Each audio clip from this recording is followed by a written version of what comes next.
I've said before that Trump's main job is to destroy America. And that's exactly what this policy is intended to do.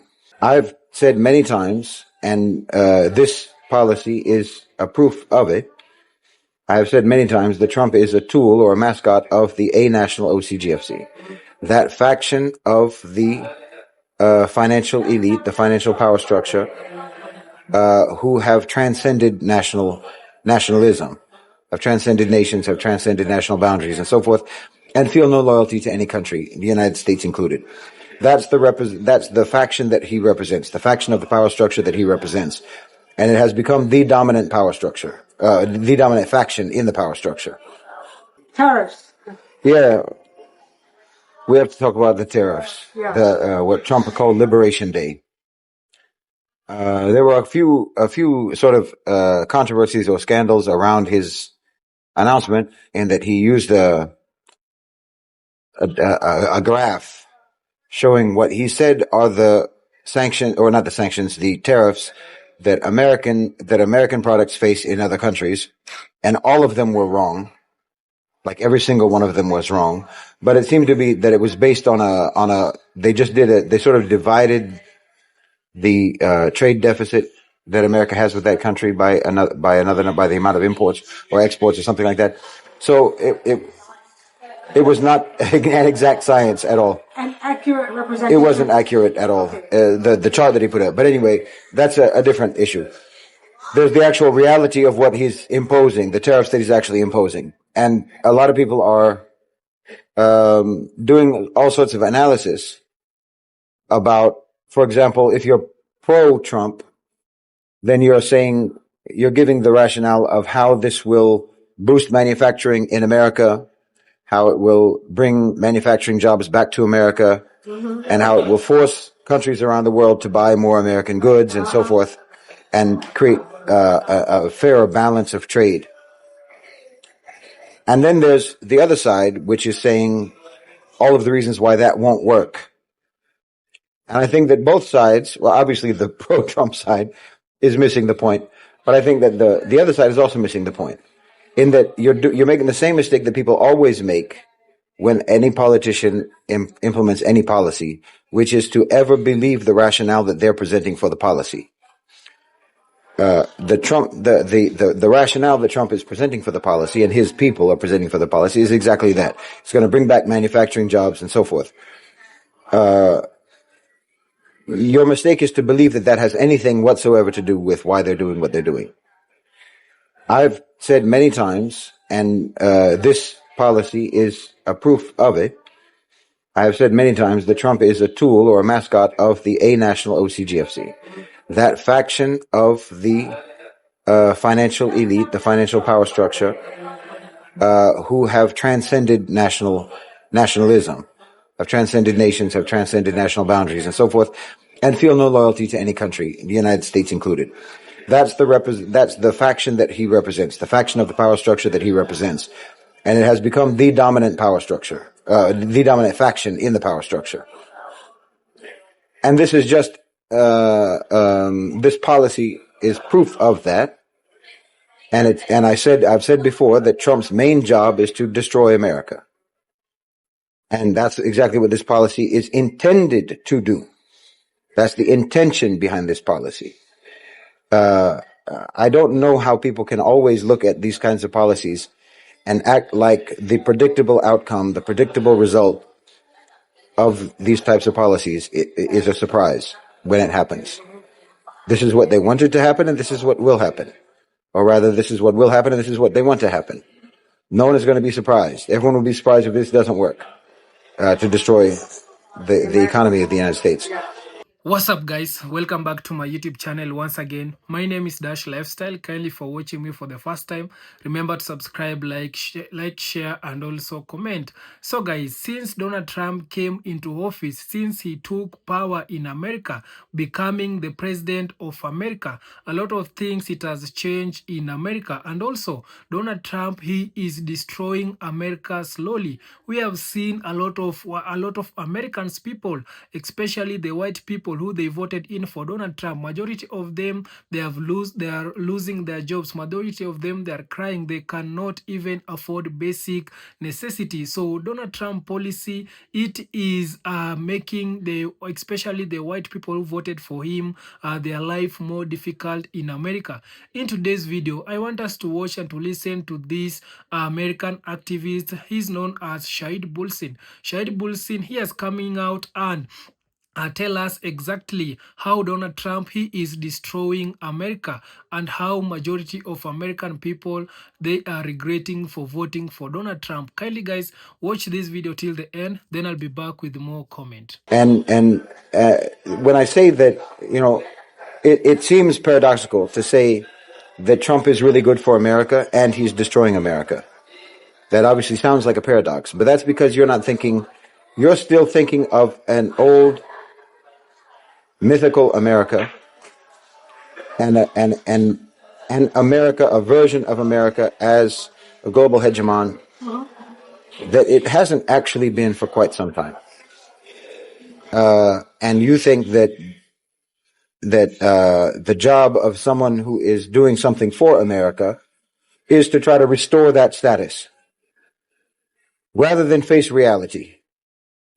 That you don't have that status, you haven't had that status in a long time, and you don't have what it takes to ever have that status again. Those days are over. They were very short. That period of history was very short.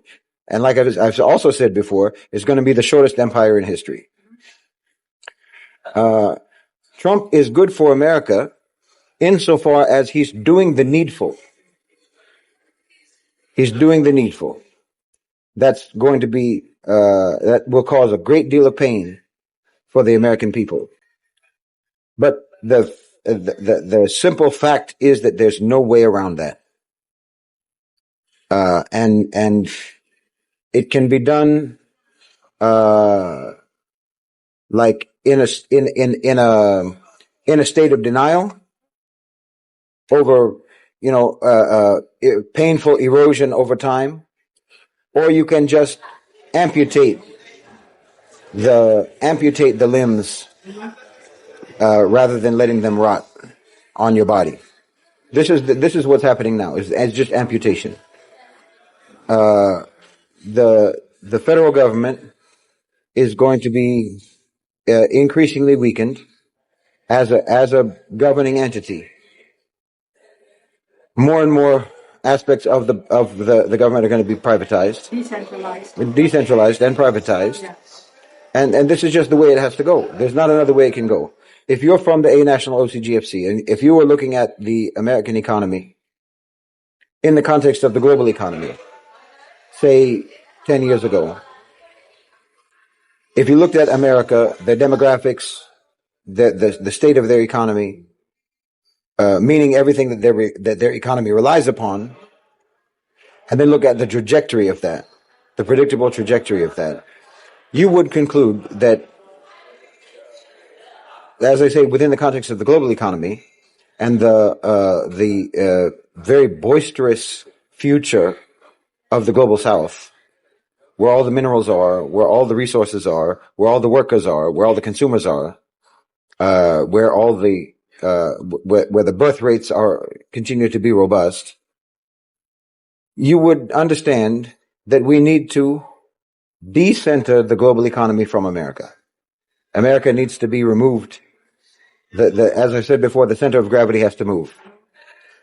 America can't keep up. America hasn't been competitive in the world for a long time, and they've made the decision that we have to amputate America basically from the global economy and from global politics. It needs to be removed, and that's exactly what's happening. If you understand that is what's going on, then none of this will be confusing to you. What Trump is doing, that you're proposing this idea that tariffs are going to bring back manufacturing jobs, you will understand how ridiculous that is, and you will understand that isn't someone being ridiculous. Okay, I need to for you to elaborate. Why is that ridiculous to have manufacturing back in the United States? I think this is going in over a lot of people's minds, brains. Okay. Well, I I mean, know it's obvious to you. okay. You know. Well, I mean, the first thing is everyone should know by now that tariffs are not paid by the country that's being tariffed. Tariffs are being paid by the importers, domestic businesses, domestic companies, domestic importers, Americans. So it's a tax. You're putting a tax on Americans for importing things. Okay. Roughly 50% of American imports are internal to American companies. Okay. So it's like, for example, Apple importing from China something within Apple. Right. You know? Okay. Obviously, all that does is drive up the prices of goods because you don't have an alternative. It would be different if you actually had a manufacturing base in America, but you don't have manufacturing in America anymore. Why don't you have a manufacturing? Because you offshored it all during globalization. Right. So can we bring that manufacturing back into America? Was that okay? First of all, that's a very long process. Okay. Because no one's trained in that anymore. No one's skilled. You don't have the skills, and you need a great deal of investment to build those factories, to build the facilities in the first place. And those companies have to have the incentive to do that. The theory is that by punishing them for manufacturing overseas via tariffs, that will incentivize them to bring back to America. But that's not how companies think. Because if you brought the money, just say Apple. If Apple wanted to stop manufacturing in China and bring all of those jobs to America, you have to deal with the reason why they're in China in the first place, which is the affordability. So either you're going to now have factory workers in America at Chinese wages to make it worthwhile, or an iPhone is going to cost $10,000. So let's repeat that again. Unless you're willing to have American workers pay Chinese wages and conditions. You're going to be 7 days a week. Right. I don't know, 9-10 hours a day. Work. Yeah. Maybe even more. Yeah. You just have that few hours of sleep and then you get back to work again. And you can still have your iPhones at the kind of prices that you're seeing today. If not expected to. This is not going to happen. It's not sustainable. Obviously, this is not going to happen. Yeah. And this is what the other side is saying. You know, the people who are critical of the tariffs. They're saying that that's not going to work. But what I'm saying is, no, everyone knows that already. Because that's not the intention of the tariffs. The intention of the tariffs is to completely isolate America from the global economy. Yeah. And to force all of the tariffed countries, especially the BRICS ones, especially China, to focus on, intensify, and expand South-South trade. Okay. We want all of the business to be there now. We don't need the business to be here anymore. Because, I mean, obviously the result of the tariffs is going to be higher prices for goods. Now, I was saying in the chat that most likely, and I'd be very surprised if you don't see this, most likely you will see, and this also, there's an evidence for this is also the stock market drop that happened when he announced the tariffs. And it also is evidenced by the drop in the oil price as well, which is that these companies, the biggest companies, the monopolistic companies, the largest corporations like an Apple or Walmart, who rely heavily on imports from China, they will want to get some relief from the federal government. They will want to get subsidies. They'll want to get exemptions. They'll want to get bailout, an aid package, low interest loans, tax breaks, and so forth. So to soften the blow of the sanction, or to soften the blow of the tariffs. In other words, they won't pay the tariffs. The taxpayers will pay the tariffs on their behalf, which just means that taxpayers will be paying the tariffs, and the company will still charge more on the rationale of that there are tariffs. Yeah. So the taxpayers in America are now going to be paying twice for the tariffs. You'll pay for the tariffs with your taxes. This hasn't been announced, but I'd be very surprised if it doesn't happen. That there's going to be for the largest players, not for the smaller ones, not for the smaller companies. Another part of this move is to shake all of the smaller players out of the market. Small businesses will get bought up. Mm-hmm. More and more small businesses will get bought up, and this is just a continuation of the COVID lockdown program to destroy as many small businesses as possible and increase the monopolization by the largest players. This is very likely to happen with the tariffs, in my opinion, that they'll probably give these large companies some kind of an out with regards to paying for the tariffs. Not that the tariffs won't be paid, but that you and I will pay them, meaning taxpayers, not you. But it'll come, but I have to pay taxes, so it'll come out of our taxes to pay for the tariffs for a Walmart and an Apple and so forth. Okay. And then also they will continue to charge more for their products on the basis of there being tariffs. So all of that's gonna undermine the livelihood and the affordability of life in America for American citizens. All of this has to do with undermining the American economy, with the owners and controllers of global financialized capital turning away from America and wanting to turn America away from the world. This is the point of the tariffs. There's not another point.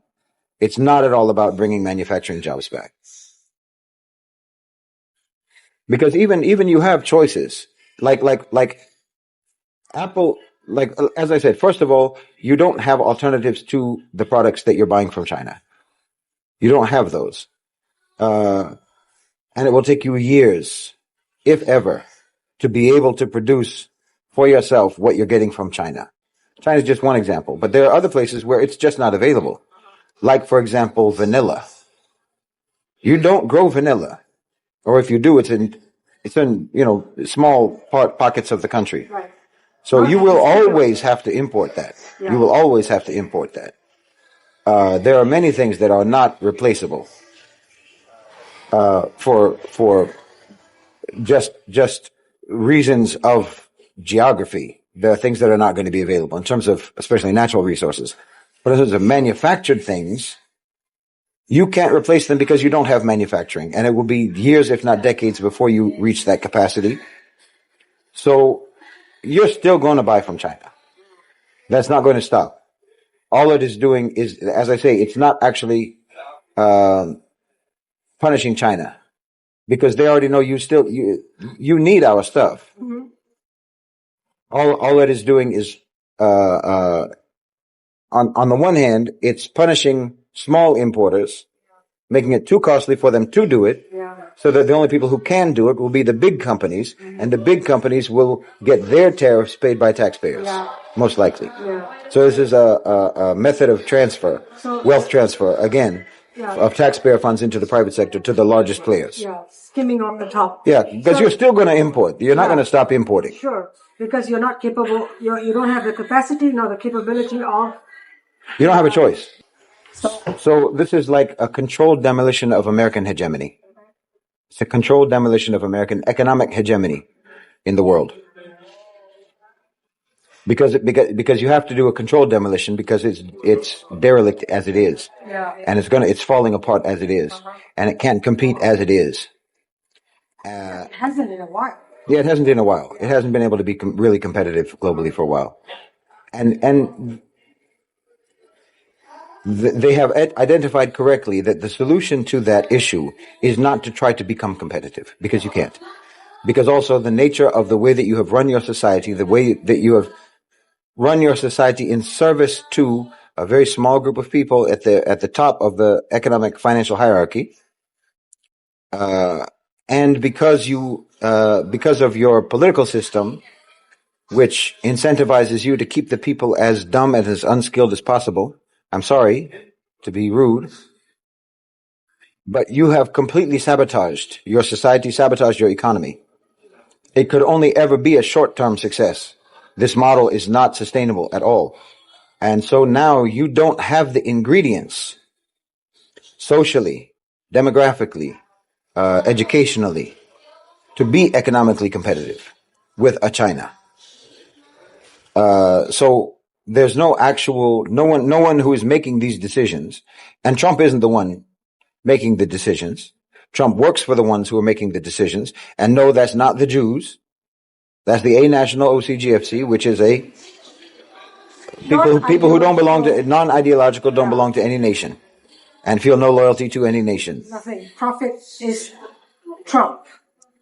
Profit trumps everything. Yeah, profit trumps everything. They've made the decision correctly that America does not have the ingredients in their society to ever become competitive. So the only thing to do is the controlled demolition of their status as a global power. And you see, and Trump has been assigned this task. And he's doing it very well. And like I said before, he's a very good salesman in that he's got a lot of people believing that this is going to be great for America. Right. Obviously, it's going to be catastrophic for America. But my point is the catastrophe was unavoidable. Yeah.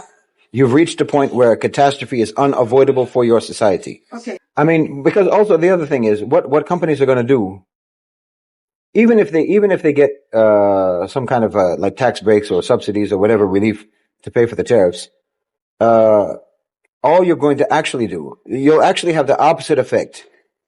If supposedly, I mean, I feel funny to even argue this point because, like I said from the beginning, no one is doing this with the real intention of bringing manufacturing jobs back to America. Because all it will really do is accelerate and intensify the impulse for financialization for companies.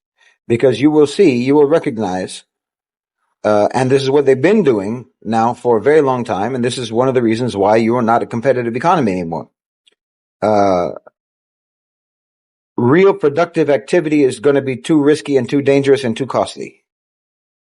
To actually invest in manufacturing when I don't know what your tariff policies are going to be. I don't know how affordable the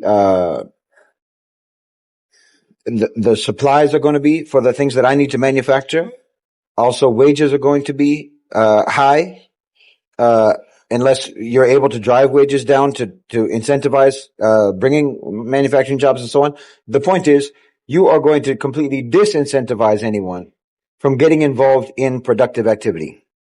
And they will realize that the only way to make money is through financialization.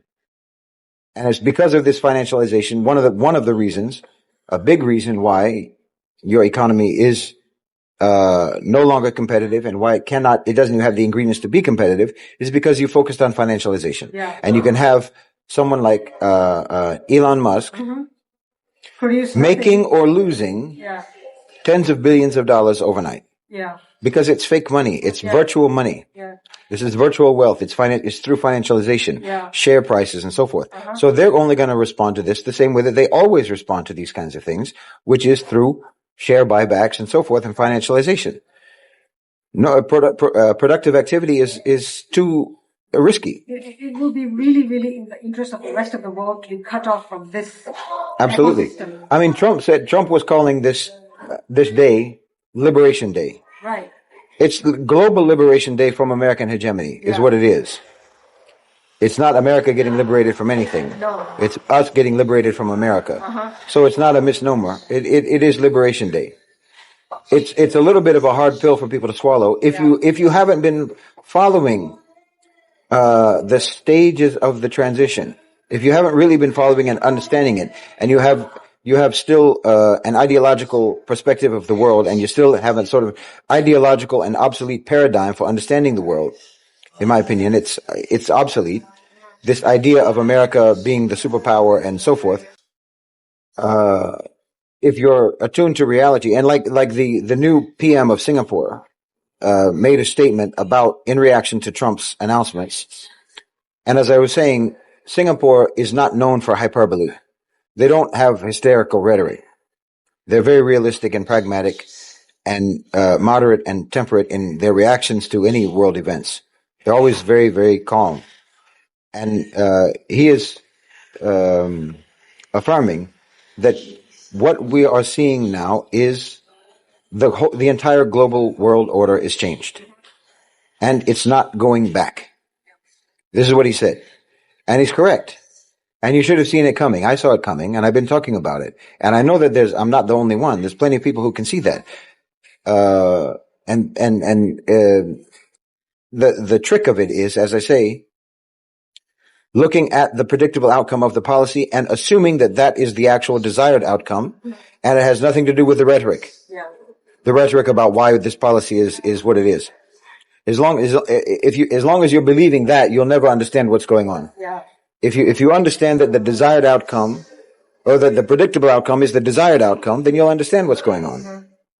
You just have to cut. All that matters. Yeah, you just have to cut through the propaganda. Yeah. The sales pitch. Because that keeps the noise and the distraction. And the confusion. Yeah. And you'll be able to prepare better for what's going on. You won't be surprised. I mean, it is absolutely exactly what's happening. It is a global transition of the center of gravity of the global economy. And like I've talked about also many, many times, the same system, neoliberalism, neoliberal capitalism, which manifested itself in the form of colonization, the IMF, financial, monetary colonization, debt colonization, and so on. Everything that you did in the global south is now going to be done to you. Yeah. Because, again, you have created this faction of people who are not aligned to any country. So they don't see any reason why. Why the logic of pillage and plunder that applied very well and profitably in the global south should not be applied to America and to Europe. That doesn't make sense to them.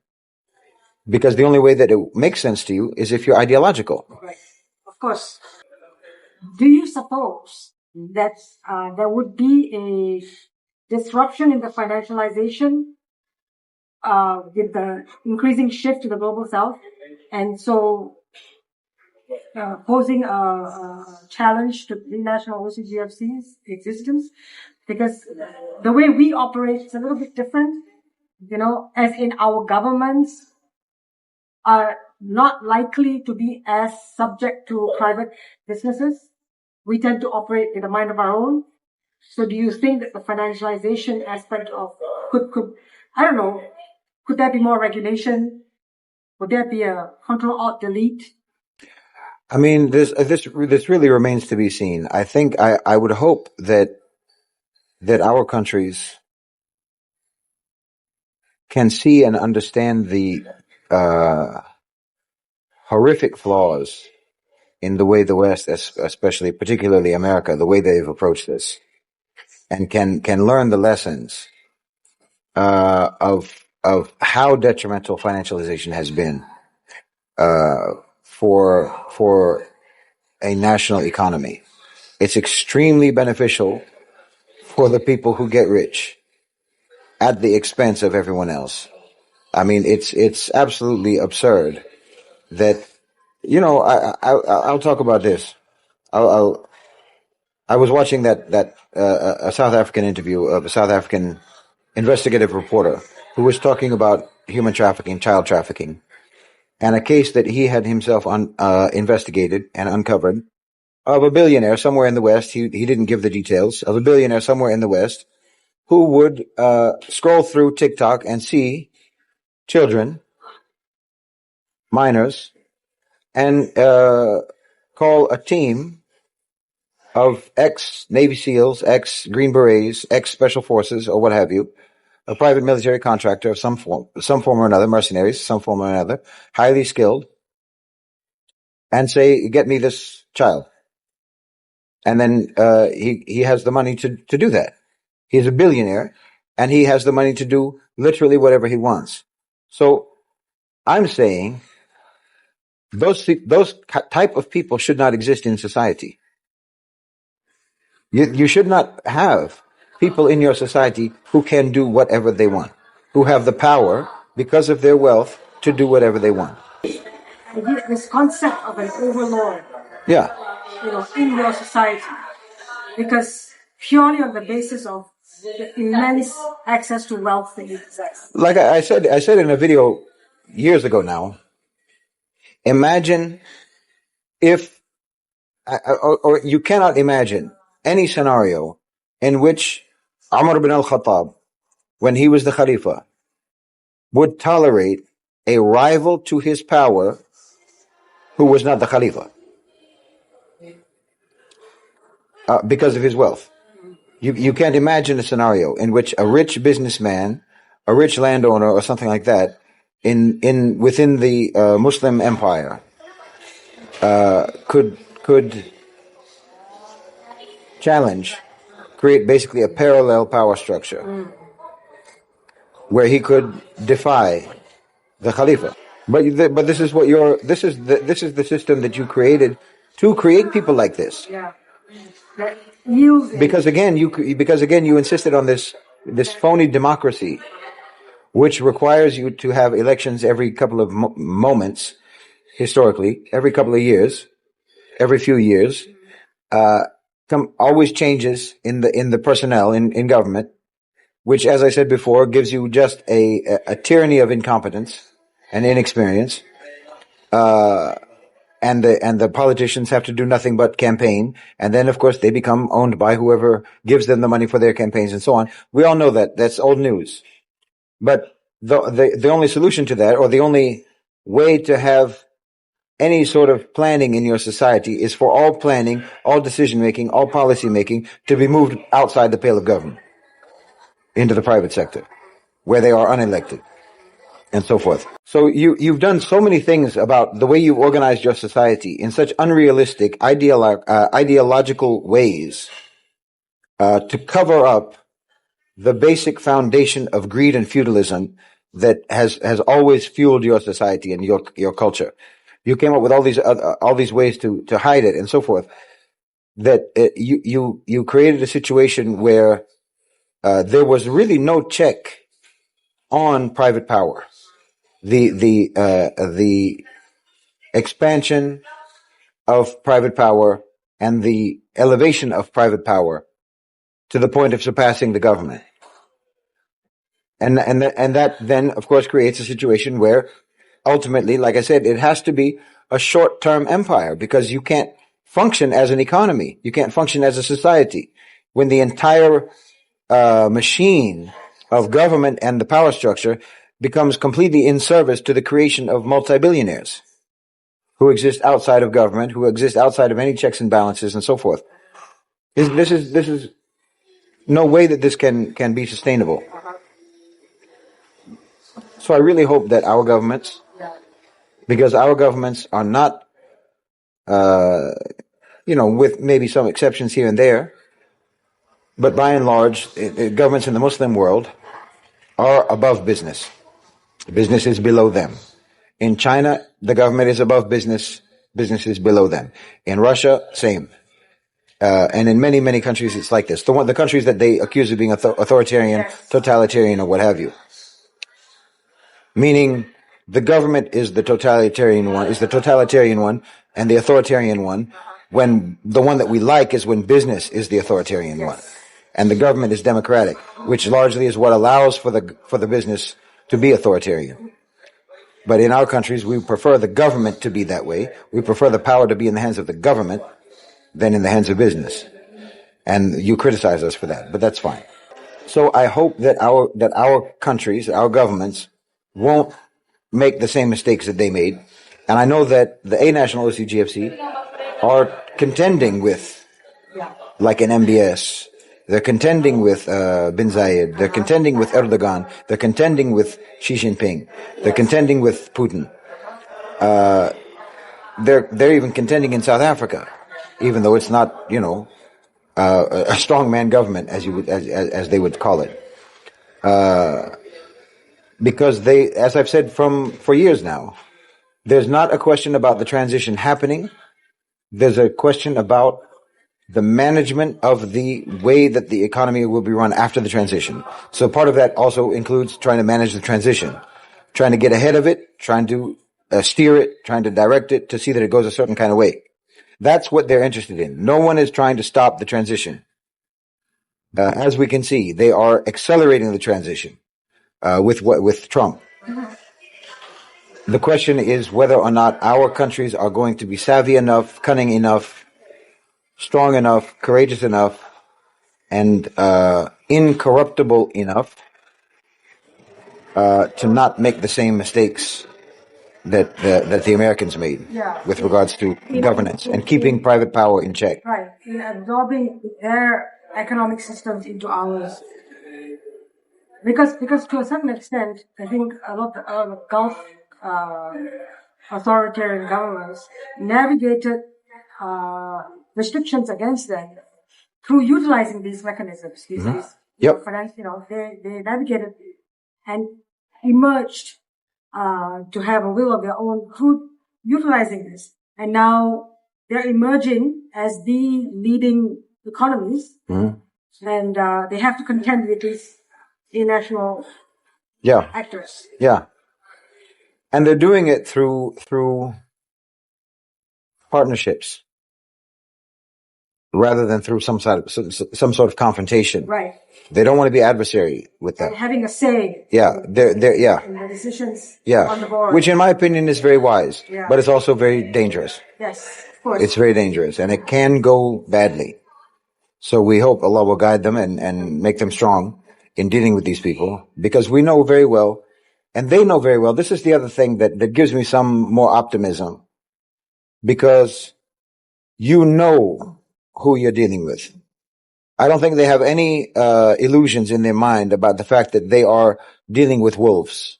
They're dealing with predators, because also you know that you're dealing with people who sold their own people out. You're dealing with people who sold their own countries out, who sold their own nations out, who sold their own societies out. So you know these people are heartless. You know from the beginning these people are heartless. So I don't think that they will have any illusions that we're friends. Yeah. They know that we have to deal with you, and by dealing with you, we can limit. We're in a position to restrict and to limit and to control better than if we were on the outside and you were on the outside.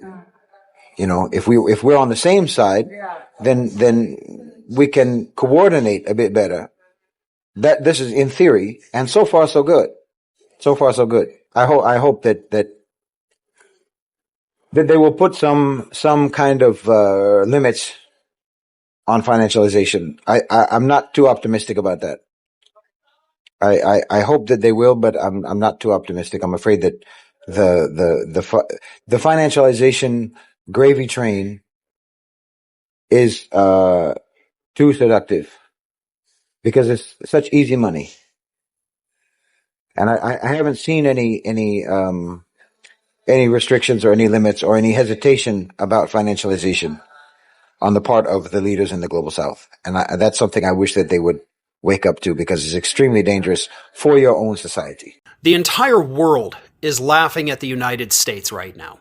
They're laughing at us because we have a president who hasn't even been in office 100 days and has somehow managed to completely tank the economy, wipe out over $2 trillion of value from the stock market, and implement policy after policy that is not only destroying us here at home, but destroying our relationships with foreign countries. So again, the rest of the world is laughing. The problem is, Donald Trump doesn't get that he is the butt of the joke. And he made himself the butt of the joke last week, as I'm sure everybody has seen by now, on Liberation Day, which is actually huge tax on Consumers Day, when he pulled out his little chart, listed all these countries and how much they were charging the US in tariffs, and of course, the reciprocal tariffs that he has now put in place. Some of the areas where Donald Trump has put reciprocal tariffs are uninhabited islands, like literally volcanic islands off the coast of Antarctica that don't have any human beings, let alone, obviously, any industry to be able to export goods. But those armies of penguins now have tariffs on them. If they want to send stuff to the United States, by God, it's going to cost us. So I think we're okay on that one. He also put tariffs on the Norwegian island of Svalbard, which is actually part of Norway. However, the tariffs on Svalbard are actually less than what they are on the country of Norway, even though they are the same country. So he flunked basic geography when announcing these tariffs. And again, the entire world laughed at him. But it was more of a nervous laugh, right? Because we still understand that the other tariffs are going to destroy us here at home. But it was kind of funny that this big-ass doofus doesn't understand geography. But the chart showed more than just a lack of understanding of geography. It also showed that Donald Trump will never pass up the opportunity to lie to the American public. Because as I mentioned, not only did you have your list of countries, you had your list of how much in tariffs they were charging the United States, and all of those numbers were also incorrect. All of them were wrong. Overinflated to make it seem like Donald Trump was, of course, protecting us here at home. Here is what happened with those numbers. Let me just read this, because this is the best way to explain it. For example, if China were really imposing a 67% tariff on U.S. goods, or if Vietnam were implementing a 90% tariff on U.S. products, that's something that likely would have been retaliated against a long time ago, but in fact, these numbers do not represent tariffs. Take the EU tariff on U.S. goods of 39%. In 2024, the U.S. exported $370.2 billion to the EU. Meanwhile, the U.S. imported $605.8 billion from the EU. That means the U.S. ran a trade deficit with the EU of $235.6 billion. What the Trump administration seems to have done is taken the deficit and divided it by the total number of imports from the EU, yielding a figure of 39%. Which the administration rounded up, obviously, because it was 38.89. They rounded it to 39 and called it a tariff to the USA, imposed by the EU. But obviously, that's not a tariff. They did the same thing with Norway and China. They took the deficit we had with them, divided it by the total number of goods imported from them, and claimed this is a tariff. But it wasn't. Now, I will say, I have to give full credit to whoever in the administration actually knows how to do math. Like, that kind of shocked me. Because, that's not necessarily the most complicated kind of math, but, it's a little bit more difficult than basic arithmetic. So kudos that there is somebody in the administration who understands math, but unfortunately, you were creating an equation that wasn't relevant to the issue. Trump is destroying us. We have seen it just in the past few days since the tariffs were announced and put in place. The entire world is laughing at us. But again, a little bit of a nervous laugh because they understand how bad this is going to get. Trump is a laughingstock. And we're all paying the price for this horrible joke. Boy, that evil Donald Trump, what a racist, what a misogynist. He's destroying this country. I don't understand why we elected him. I don't know, could it be? Inflation dropped to its lowest in 3.5 years. Border crossings are down to about 0. Gas is down to about $3 a gallon. Mortgage rates have dropped for about 6 straight weeks. Jobs are up, unemployment's down. $2 trillion in private money is being invested in America. Thank you, Doge. Death to DEI, the government's operating more efficient, and Ukraine has agreed to a ceasefire. Yet Democrats said this is the worst time in history. Most of them have lived through the Cuban Missile Crisis, 9/11, other terrible things. But today, with all of those things I just mentioned, this is the worst time in history. Liberal tears, liberal logic. Thank God you guys didn't win. I will say, this is one of the best times to be an American. So guys, I hope you have watched and listened to that video from Shahid Bulsin, and you have listened to what he has said about Donald Trump destroying America. For me, what I can add to what Shahid Bulsin he has come out and say is majority of America, especially the MAGA people, they are regretting to vote for Donald Trump. I can't blame the black people because majority of black people, they came out and won the Latinos, the Mexican, the black people, the white people, the white Americans not to vote in for Donald Trump.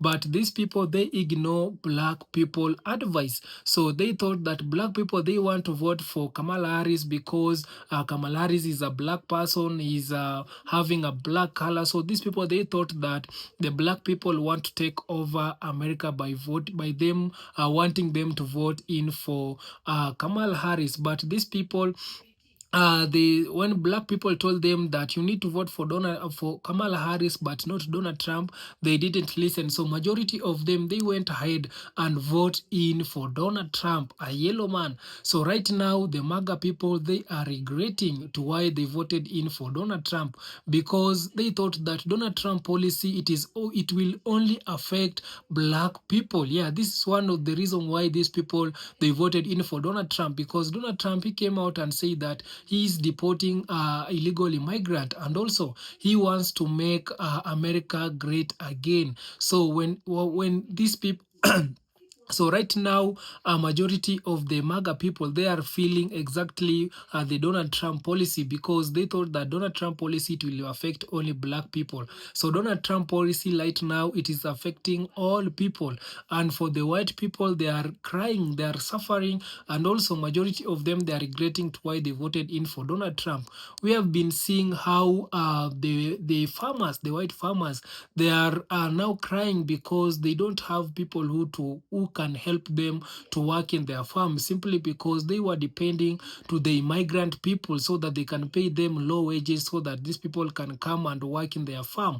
But right now, these people, they are no more. So it has forced them to hire or to call the black people to come and help them in their farms. But the black people, they have refused, because these people, they want to pay black people low wages, and black people, they cannot take that. So the white farmers, they are also crying so hard. And also, this is to tell you, this is to show you that Donald Trump, he is slowly destroying America. And also, we have seen how Donald Trump, he is fighting with other country.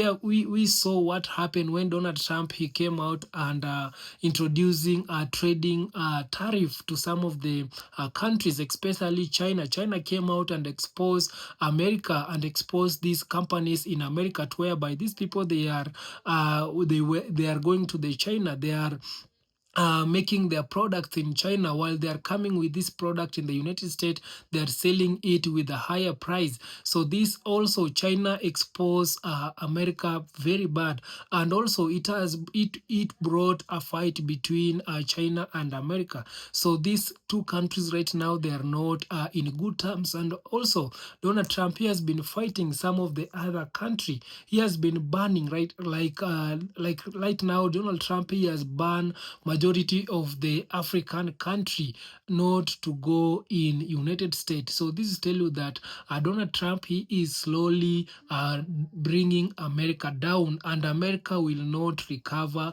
from the hands of Donald Trump. Very soon, America, it is going to fall down, and also America, it will not recover. And this is how Donald Trump, he is slowly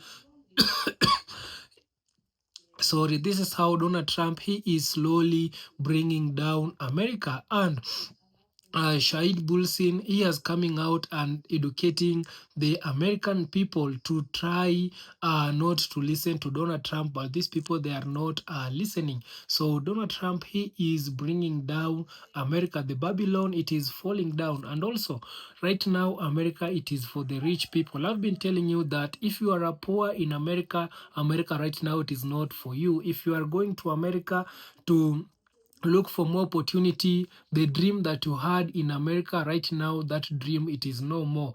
You can imagine when the white people, the MAGA people, they are crying out, they have lost their jobs, they cannot even afford basic necessities. What about for those people who they have been seeing America like a dream country, like a land of opportunity? Right now, America dream, it is no more. I keep on telling you that right now, America, it is for the rich people, it is for the billionaires. If you are a billionaire, America, it is for you. You can just go there and live very well, because right now, American policy, it is for the billionaires people. But if you are a poor, you can't just survive in America right now. America, it will make you to be more poor. And also right now, things have changed in America. So the people who are in the government, they are billionaires. So they are making that they're changing the policies of so that they can favor the billionaires in America. And also, guys, Shahid Bulsen, he has exposed a lot of things. That is one of the reasons to why I really love to bring Shahid Bulsen to this channel, because he is fearless and he has been educating black people, and also he has been educating the white people so that they can take caution before doing so many things. Because Shahid Bulsen, he has been talking how Donald Trump is slowly bringing down America, but majority of them, they have not been listening. So right now they have started to see some of the things that Shahid Bulsen and other activists and other professors, who especially who they are also always educating black people how Donald Trump is going to ruin America, but they didn't listen. So for me, I can tell you that right now the people who are much suffering, it is the MAGA people, those people who voted in for Donald Trump, and they've started to see to feel what exactly the black people they have been feeling in America. But for them, it has become more painful, to a point whereby they are coming out and crying. So for me, I can tell you guys that this video, it was for educational purpose. I'm not